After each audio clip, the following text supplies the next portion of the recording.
All right, and as I said, the second panel is on opulence, living rich from the inside out.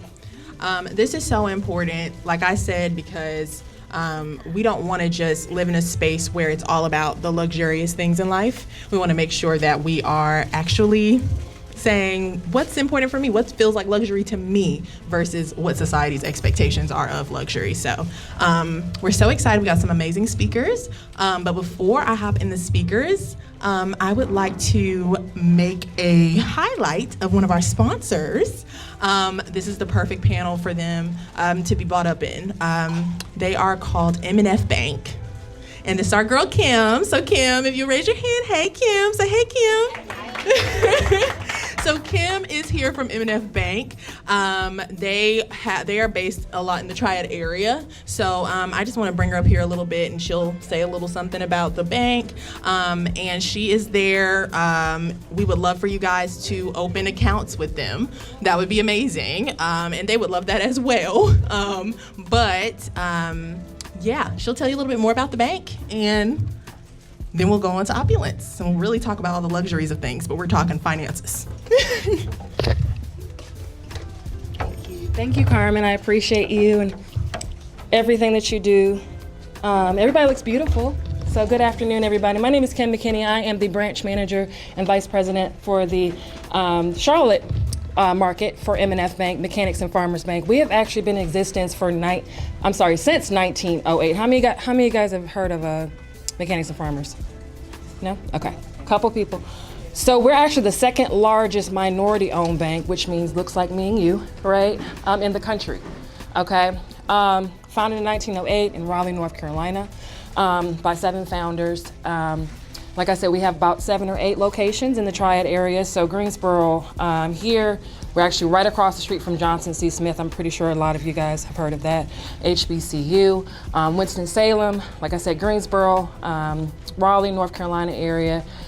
From there, we're actually building a second location as well in the Charlotte area from there. So we do want you to bank black. Obviously, with everything that's going on, we've got to stick together. Talk about money, we talk about finances. My extensive background is from the business background, right? So I love seeing black small business owners that come in, that need capital, that need help, get into the next level. That's where I come in at, right? As a branch manager, it's not just, hey, okay, open up your account.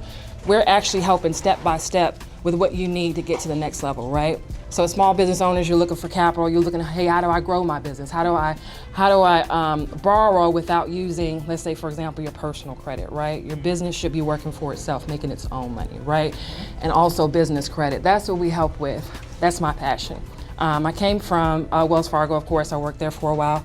I have my master's in and my MBA. So that is my passion, right? And like I said, we talk about the money stream from there. That's what we come in at from an education standpoint. So it's not just open up an account, but we're helping you with your small business. We're helping you with your personal life and to get you to that next level. We have people that are in-house that can help you with estate planning, help you with retirement, financing from a standpoint of making sure that your money is growing, okay? So we're all service bank. Come see us. Like I said, we're right across the street from Johnson C. Smith. We will be building a second location, hopefully in like maybe the university area where we know that we are predominantly at, if that makes sense. So like I said, it's a beautiful company. It's not, I came from, like I said, the bigger bank to be able to help our people, right? So you help all type of different shades of people, but when you start talking about wanting to make sure that our community is growing and our community is going to the next level, that's where M&F comes into play at, okay? And that's why I'm here, like I said, taking my talent and my knowledge to be able to help us first, right? And to help us grow.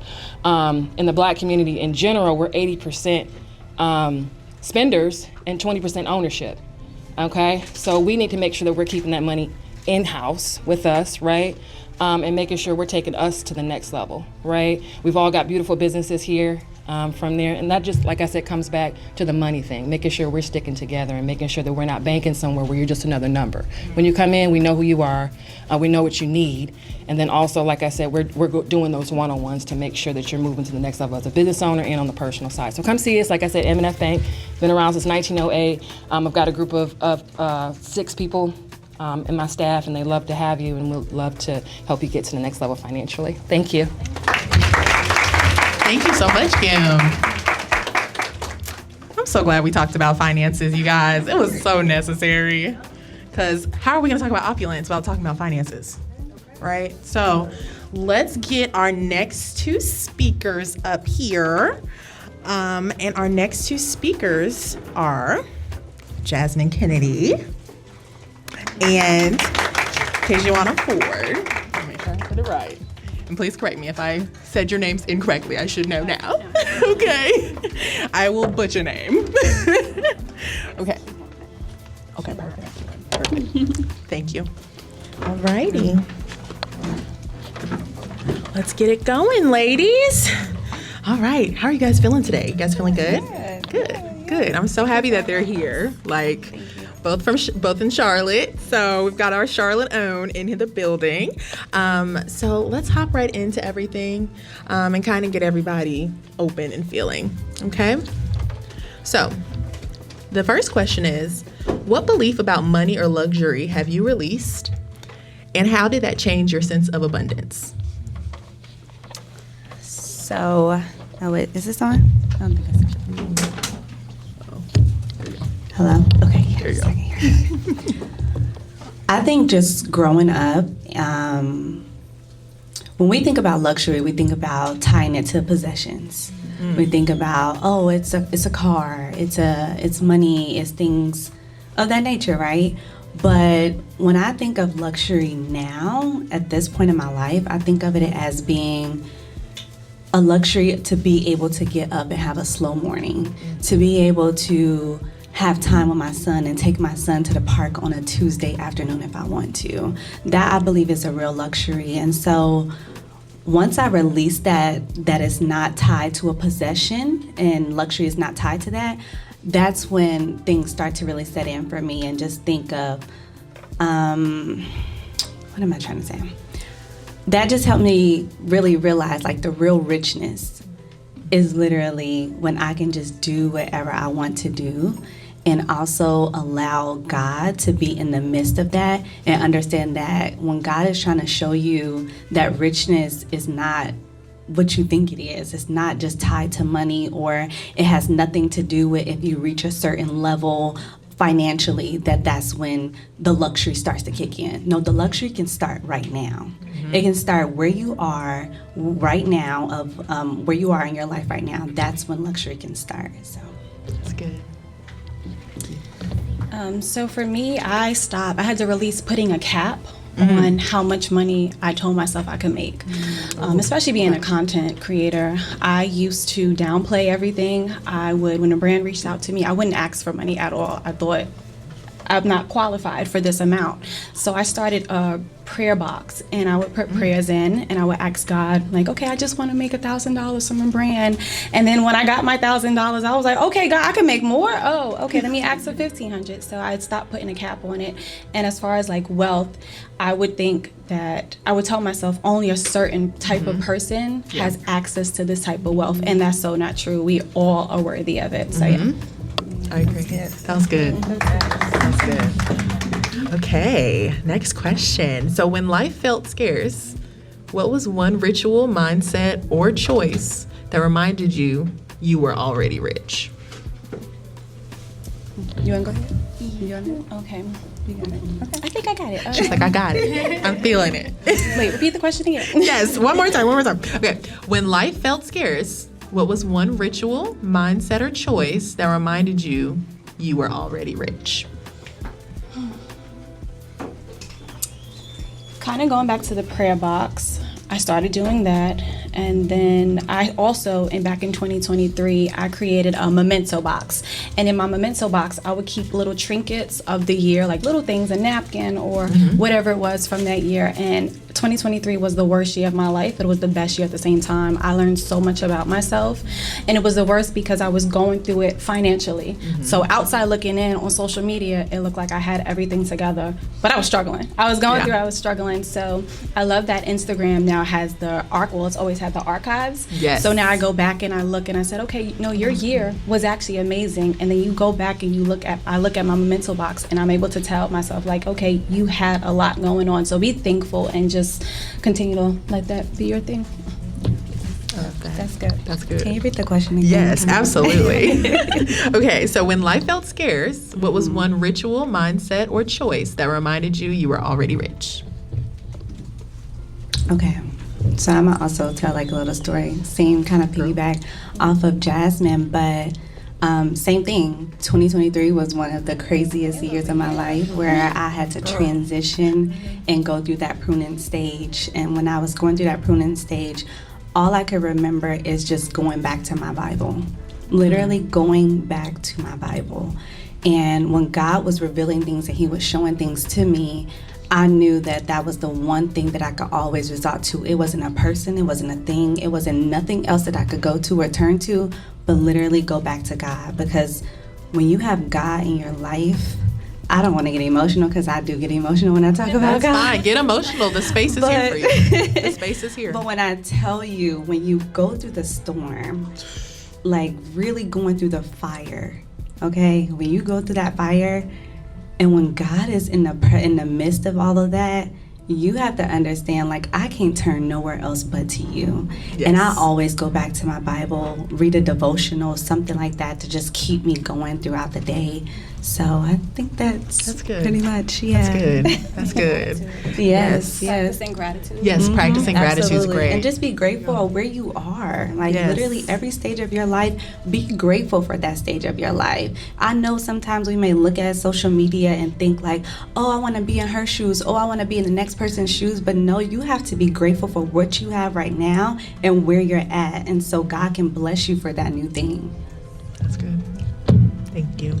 Thank you. And thank you for being so open, ladies. It's like a lot to really be up here. I know there's a lot of eyes, but at the end of the day, like it's all love and we all want to hear what you have to say. And if that leads to tears, that's for everybody. If that leads to you being opening up, that's what we want. And we want you guys to do the same. So we'll open up a Q&A at the end, but we'll go on to the next question. You ladies ready? Yeah. Perfect. Okay. So how do you discern between performing luxury for others and embodying richness for yourself? That's a good question. Girl, First of all, where do you get these questions from? I can't So I tell had my to take a secret, second. girl. I can't tell my secret. Read it one more time. Yes, of Just one course. time. How do you discern between performing luxury for others and embodying richness for yourself? Okay, so that's good. And take the time. Think about it. Sit on it. So I would say when I think of that, or when you ask me that question, it's almost like, who are you performing for? Oh, Who are here we you go. really doing this for? Are you doing this for validation? Are you doing this to impress somebody? Everything that you're doing, are you just trying to perform for them? Instead of really the richness and the embodiment is really just doing it for God. When you have to ask yourself, am I doing this for the next person to be seen? Or who am I if I was to do this? Would I still be doing this behind closed doors if nobody's seen it? Right. Does that make sense? A lot. So I think it's just, I think that's really embodiment if you are going to do this even when the eyes aren't on you. Yeah. See, I love that. And then also asking yourself the question, what does luxury look like to you? Yeah. So I know personally, luxury can mean going to get your lashes done. It can mean getting your nails done every week. I'm a press-on girly, so that's my luxury. Like I like to have my press-on nails. I wear strip lashes. And then just moving with alignment, really just moving to your own rhythm, not focusing on what anybody else is doing and just staying in your lane and understand that's your path for you. That's good. Good. Oh, y'all. I told y'all the tinkles were there. Okay, here we go. Are you guys ready for the next one? Okay, so what's one way you've built an abundant career and life through alignment rather than hustle? That's good too.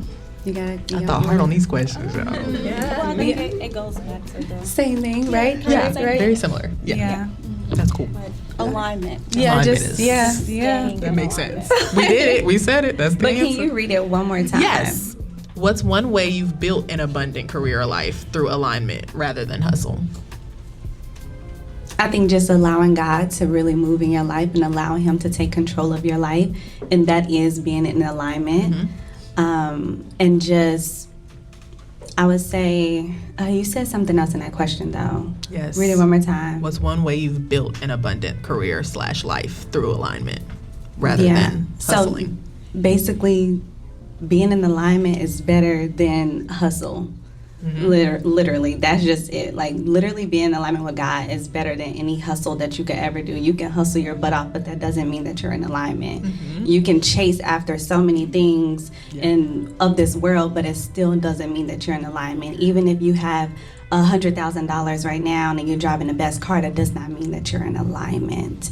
So being in alignment is better than any hustle, because when God is in it, He is going to order every step, and you can have so much more with God. So, girl, I heard the yes. I know me personally, as a content creator, I was quick to grab everything in the beginning, every email, every brand that reached out to me. And I know in Charlotte, I used to feel away when I wasn't invited to certain events. And then God was like, that's not for you, Jazz. That's not where I'm taking you. So stay on your path. Don't worry about what the next person's doing. That's for her. That's for him. Just stay in your emotion. And really, when you're not in line with where God is taking you, he's going to detour you. He's going to push you back. So just staying right on your road and your path. Yeah, that's good. He's always every time. He's gonna come back every time. Okay. All right. So we are ready for our teaching moment. Okay. So, what daily ritual or mindset shift can women in the room adopt today to live richly without spending a dime? Gratitude. Just practicing gratitude daily. Talking to God. Praying about everything first. If you don't talk to God, He's your, I don't know if I believe in, but I believe in God. So yeah, He has to be the center of everything. And trying to think of something else. I know it is. Look, you're good. Come back to you. Yeah, if you think about it, pass it back. I would say journaling. Journaling is something Mm-hmm. that you do not have to spend a dime to do. Journal your thoughts, journal your prayers, journal your goals, everything that you want to do. Just write it down. It's literally in the Bible. Write a vision, make it plain. Write it down, because it's going to come true as long as it's alignment with God and what He wants for you. Good. I love this. Okay. Thank you, ladies. I appreciate you guys. Don't move yet. It's okay. So, does anybody have any questions for the ladies regarding opulence, anything like that? And if not, we can pause. Yes. Come on. Do you find it difficult, or do you feel any type of internal conflict when you know that luxury is not a possession or income driven, money driven, but that's what's presented in social media or on social media? It can be. I definitely say it can be conflicting sometimes, but I think that just goes back to your morals and your values and what you stand on. And I do believe when you stand for something, you got to stand for something or you'll fall for anything. And so there's a lot of stuff out here that makes us, we can sometimes be double-minded, which is a sin, right? But we're human beings at the same time too. So being double-minded, sometimes going back and forth, but as long as you stay grounded in what you believe in and what is luxury to you, then that's all that you need to worry about. Yeah. That's good. Yes. You look so girl. Yes. I told you. Yes. Tisha's gonna step out. Yes.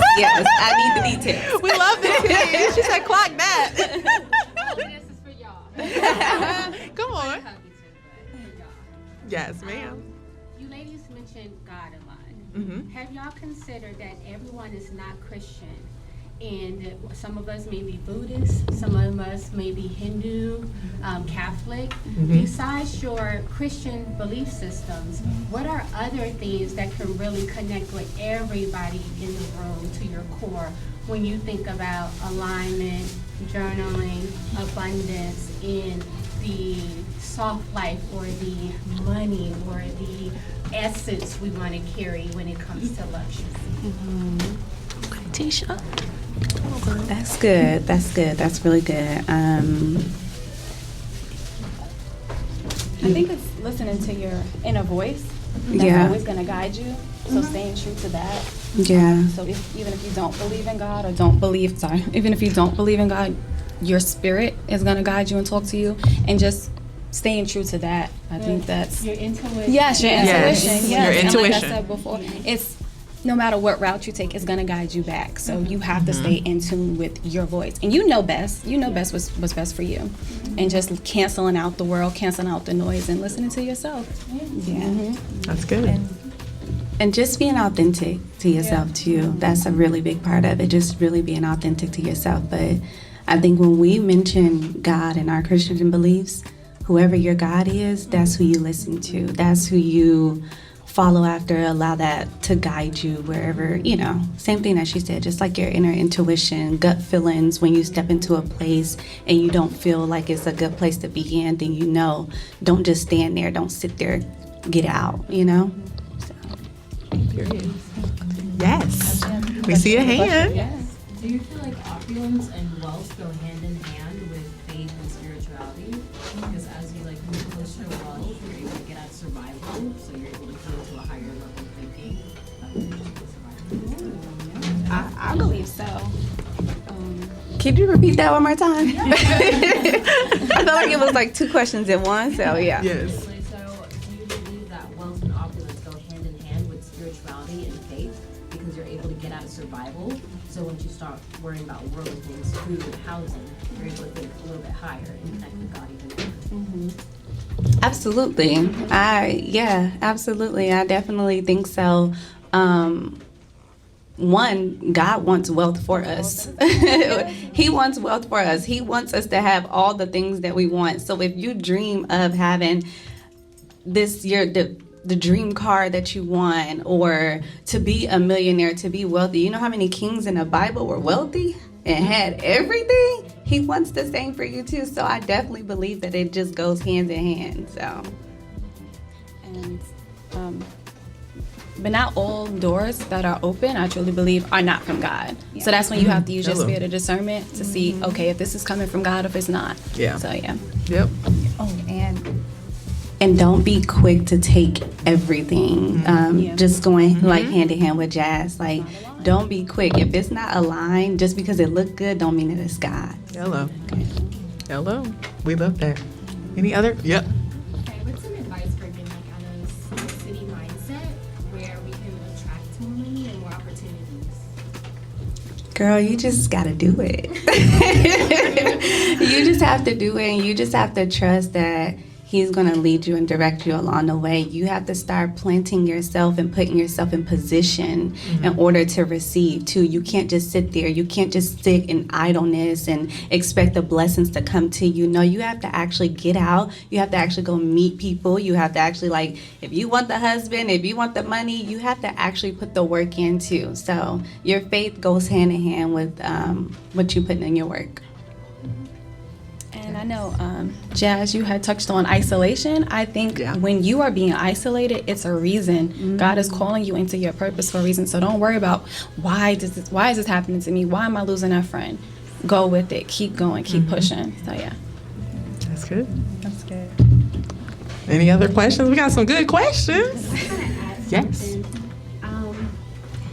So we have to think about what scarcity is really rooted in. And a lot of times it's from our childhood belief systems and our psychological conditionings that we were raised under.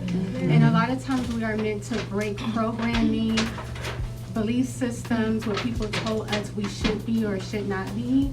So healing, I think we're missing in this conversation. Healing is being able to see things from a different perspective and get to the root cause of scarcity, because it could be you getting bullied in middle school, maybe your mom and dad didn't have wealth, maybe you grew up in an environment that did not project wealth back onto you.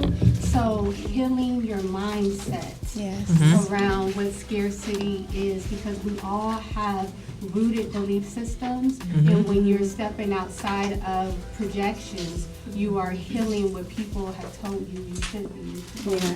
That's good. Go ahead.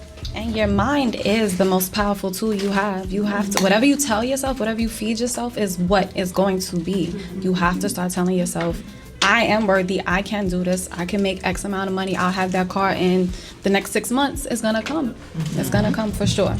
And I wanted to touch on like healing, like being real with yourself. You really have to be real with yourself of what you deal with, because the moment that you say it out loud, you write it down, that's when the healing truly starts. Like, for instance, and I'm just giving out a testimony, I struggle with perfectionism. Girl. And that, I think, is a whole lot of women who really struggle, who wants to show up, who wants to do everything to perfection. And sometimes it can put you in a point to, you want something to be so perfect that 4 years and went by and you still haven't did that thing because it wasn't perfect enough for you. It wasn't showing up enough for you. So that's something that I struggle with and that I am currently healing, and just understand that I'm going to be me and I'm going to show up exactly how I'm going to show up. I'm going to own every room that I walk into, and you can't worry about if you look perfect enough or you're doing it perfectly, because you have to, excuse me. But there's always a saying that I don't know if y'all grew up on it, but your parents may say, fake it till you make it. Oh, girl. And I say, no, you practice it until you become it. Oh, girl. We got one? I just wanted to say that to your statement is, I think we don't praise ourselves enough. Yeah. So I work with autistic kids, and when they reach goals, we have what we call FR1, which is the frequency and how we give them a reinforcement. Reinforcement can be something as small as a toy, food, or just a hand clap, like, hey, good job. We don't do that enough for ourselves at all. And then secondly, just to touch on what the girls were saying up front is, when I was early in my career in being a social worker, my mentor told me, she's like, so you can't be everything everybody. Yeah. Make me so bad. I used to be like, what you mean I can do this, I can do that, and I can go home and be the mama and be the wife and all. She don't know what she's talking about. It made me so mad until I hit burnout. Yeah. And then when I hit burnout, it was like, oh my goodness, I can't do all of this anymore. And we not taught to cry. So last week I had a horrible week at work. And I couldn't cry in the Uber because I was not going to cry in front of a white man. Oh, God. My throat chakra was like tight, and I went in the bathroom because she was on a business call. You know, the kitchen was, relaxing, just get. I went in the bathroom and I was like, it just blowed up, and I couldn't stop. And I'm like, okay, I'm gonna take 5 minutes and cry it out. And then it wouldn't stop, so I went and sat outside and just blubbered. And people were looking up at the balcony, and I'm like, I just had to get it out. And I don't cry. I hate crying. Yeah. So I'm learning to use my throat chakra. Somebody's like, loosen up your throat chakra, girl. And they always gotta be with your mouth, because I love to talk. So that. I feel like talking is healing. It's definitely It is. healing. Yeah. That's good. That's good. Yes, yeah. Yes. Also, a huge breakthrough for me was, worthiness in regards to scarcity, worthiness and validating yourself and knowing that if you're in alignment with God or your intuition or whatever you believe in, that's the validation. Like you come to a point where you're up against your goal and you realize that you have to validate yourself. Yeah. You've gotten so many certifications, you've educated yourself, you've been learning, you've embodied it. No one's gonna validate you but you. You're the last person to give yourself validation before you hop over that hill. Absolutely. I love that. Come on. I love it. Yeah. Before you yourself as the authority. Yes. Yes, ma'am. I just wanted to add to the scarcity mindset, because I was watching one of Jazz's TikToks about being a loser in your life. And my grandma always used to say, because we grew up in the Bronx, and it was like projects, streets. So, like, my grandma used to always say, like, this is where we're from. You don't have to become it. You don't have to let it consume you. But whatever you want for your life is gonna cost you the life that you have now. That's the price. Yes. So when I watched Jazz's video, she was saying, like, it's gonna come a time where you're gonna get sick of your own self, and you have to like really do the work in yourself and think like, I've had enough, I want something different. Well, now that comes the point where, like my grandmother was saying, you have to pay the price. The price is the life that you have right now, because the reward is the life that you want, but you gotta give it up. You gotta be sick of your own self, your situation, your home life, your neighborhood, whatever, you have to be sick enough of it to let that go and let that be the price for whatever you want to move you forward in life to get the life that you do want. Yes, man. Come on, Faye. Okay, girl.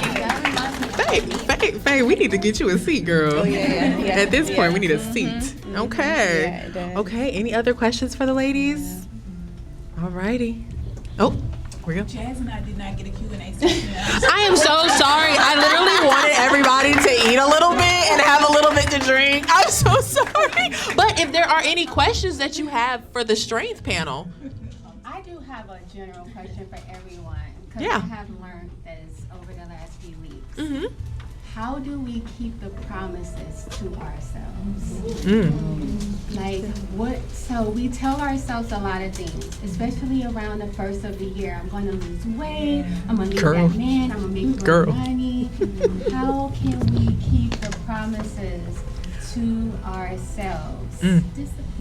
Discipline. Come on, everybody got a word. Right. Yeah, I played college basketball, right, Division I, and my mom played professional ball. But one thing, not necessarily she beat into us, but she drove it into us. And you basically have to take accountability, right? You worry about, hey, okay, I didn't score 30 points this game, or I didn't, have enough rebounds, or, this college isn't looking at me, or that college is, it all goes back to accountability, right? Repetition is the mother of skill, which she used to always tell us. So how you practice is how you're gonna play, right? So that just goes back to yourself and digging deep into yourself, even from a financial standpoint, and saying, hey, okay, I wanna make sure that I have an 800 credit score by the 6 months into the year, right? But that goes back to aligning yourself with what you want. Talk about a luxurious lifestyle, right? Not living above your means, but going back and saying, hey, okay, I know I owe this bill, I owe that bill, or I have this credit card that I need to pay off, and being consistent and holding yourself accountable for that lifestyle. Absolutely. Ooh, I saw those hands raised all at the same time.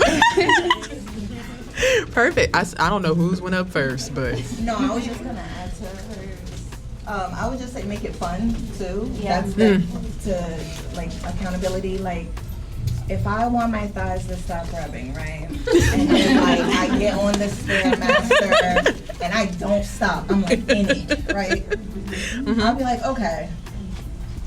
KFC is right outside the gym. I'm not gonna do that though. Like, but that strength that you have, that you reward yourself with that along the way. And me and my sister, instead of going out, on New Year's Eve, what we always do on New Year's Eve now is we do a vision board. But instead, me and my sister, we turned our vision boards into bingo cards. Oh yeah, I love that. I love that. That way, I'm not just looking, like I have a board, like I have a board right now on my phone saver, but like the board turned into the vision board. That way you don't feel so defeated, and you're seeing like this year was, at the end of the year, I could see like I might not have gotten bingo, but I did 1, 2, 3, 4, 5, 6, 7 things on that board, and you have to give yourself credit where it's due. You didn't get everything done. You're only one person. We have the same 24 hours as Beyonce, but you got something done, and that's how you keep yourself accountable. Because my vision board is a bingo card, and it's literally on my dresser, and every time I get something off that, I put a little sticker on there so I can know. And it's like the competition you have with yourself, because that's nobody else's vision board, that's yours. So you like, I'm gonna get bingo this year, and then you looking at that every day to motivate yourself. And you can see that like you have to give yourself credit. Nobody's gonna do, very rarely do everyone does everything that's on their vision board every year. But last year I didn't get bingo, but this year I'm a lot closer. You have to just keep telling yourself like that mindset shift. Like, I did this. I did this, and this. It wasn't a total waste. I learned this and this. I lost this and this, but I gained this, and this. You have to keep changing your mindset, and then also like keeping yourself accountable too. But you gotta make it fun, so that it doesn't get like old for you. That keeps you motivated. I'm so glad that you added that to the conversation. One of the things I tell my clients is not to make their life their algorithm. A lot of women, we put so much effort in social media content and living a life through social media. If we forget that our real life is important and more important than what we perceive or project on social media. So I just wanted to add that to the conversation. Ladies, our real lives are more important than what we can post on social media. And when we think about the soft life and luxury, even this experience that we're having now, make sure we're embodying and not pretending. Because that drains your energy too, and that's where fakeness comes from, and that's where fake luxury comes from. We don't want to get stuck in fake luxury. I would tell my clients, if you got to put a bag or a trip on a credit card, is it really luxury? Is it really luxury? Is soft life, is it really getting your nails done and your hair done? Is it really? Is it clothes? Is it really? Softness for me is just like the young lady Jasmine saying, waking up on your own time. Yeah. I wake up, I meditate, I do my physical activity, I stretch, or I walk around my beautiful neighborhood. I come home, I drink a tea. My husband works from home, so I'm inspired by his conversations in business. And then I go into my office, or I go into my nonprofit office, and I start to work, and I start connecting with my clients. So even though I have a beautiful, luxurious life, what really matters to me is my internal makeup, because all of us know we follow people on social media, and sometimes when we meet them in real life, they're not who they say they are, or they're pretending. And we don't have to be like them. But what does that require? Real work, real inner work, real things. So I just wanted to add that. Thank you for adding, and thank you for opening up the question and the space for people to pop in and say their piece. That's what's important. Yes. For sure. And the thing, the luxury bag is just the trigger for the feeling. The feeling is what we're after. Yes. So we want all these things before the feeling to trigger it. Going on vacation triggers a feeling of luxury and calm, having a handbag, access. So it's like, how do we trigger that feeling within ourselves without the middleman? Yes. And then we get straight to the feeling, and since the feeling is a secret, we attract even more of that. We just have to get our body familiar with the feeling. And I just think that goes back to just knowing who you are, identity. That's all that goes back to. Just knowing who you are with or without those things. That's good. I saw your hand raised in the back. Going back to that point, I think it's really important to kind of feel the emotion, feel that spark before you actually, putting that in front of the actual thing that you think will spark it. Kind of going back to the conversation of it was alignment versus hustle. And I think that it's just about. I think one thing about, especially New Year's, because I know you're saying how do we keep our promises to ourselves. I think one thing we have to stop doing is telling ourselves that as soon as it becomes January 1st, I'm going to be perfect, because that's not realistic. Come on. You have to realize that there are going to be a lot of setbacks, but you can't hustle the setbacks away. Like it'll take a while. You have to just be aligned, knowing that you'll eventually get there, knowing that all the work that you're putting in is leading to you somewhere, and that it will work out for you. But it's really important that while that you already feel that you already see yourself in that new reality that you're creating in your head before it actually gets there, because that's what will align you to that new reality, not whatever material things you put into it, even though those things are great.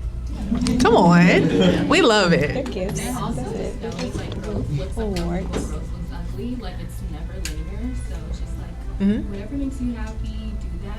I feel like for me, I've been in a place of feeling stuck with content and stuff like that, but I had to really take a step back from my phone, take a step back from making content, and realize what do I want my everyday life to look like? And I said, that's getting up, stretching, yoga, going to fitness classes, making it fun, because I hate the gym, even though I go. The way I romanticize working out is taking a fitness class, taking a Pilates class and stuff like that. I've gotten huge on walks. That's my thing now. It's my time for myself, talking to God, putting on a podcast, and I've learned so much and learned how important inner work is. Healing. I feel like it gets to a point where we can't blame things on childhood trauma, right? When we go, you have to really go after healing. Go after whoever you believe in, but meaning put my faith, get in my Bible, and all that type of stuff. Good. Heal. Good. All right, guys. I think that was so good. I love this. We're getting the talking in motion.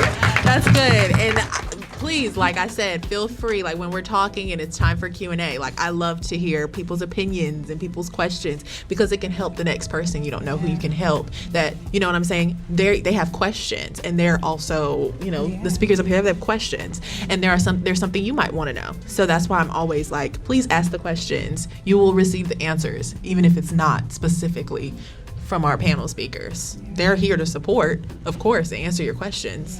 But we want everybody in the room too as well. So let's give a round of applause for our speakers. They did amazing. Yeah, you